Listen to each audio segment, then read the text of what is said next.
Directions won't say where Becker will live now, but the sex offender registry will be updated with that information tomorrow. The caller says you've won millions of dollars. Of course you're excited for a moment, but then you ought to stop and say, all right, what's the catch here?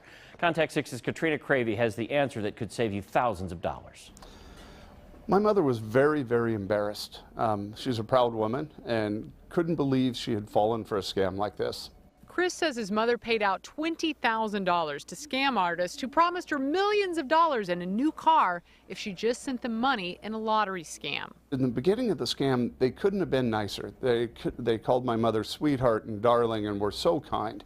Then when the money didn't arrive, they became increasingly agitated. But they were very persistent and very aggressive with calling her and wanting her to eventually send money. But when Chris's mother eventually began sending large amounts of cash by mail, U.S. Postal inspectors spotted the packages. I received a call from the U.S. Postal Service inspection agents claiming that they had intercepted 2 large shipments of cash that had been sent from my mother.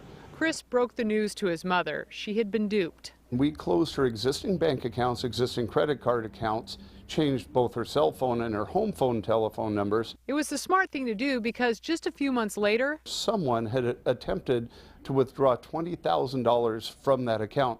Fortunately, my wife and I had closed that, so they weren't able to access any of the funds. Chris has good advice for children with older parents. As they get older, you need to monitor their mail, you need to monitor their phone, you need to monitor their finances to make sure that they aren't involved in a scam like this. Remember, you should never have to pay money to win money. In this case, over $20,000 was sent by Chris's mom at varying times. Postal inspectors were able to retrieve about half of it. I'm Katrina Cravey, Contact 6.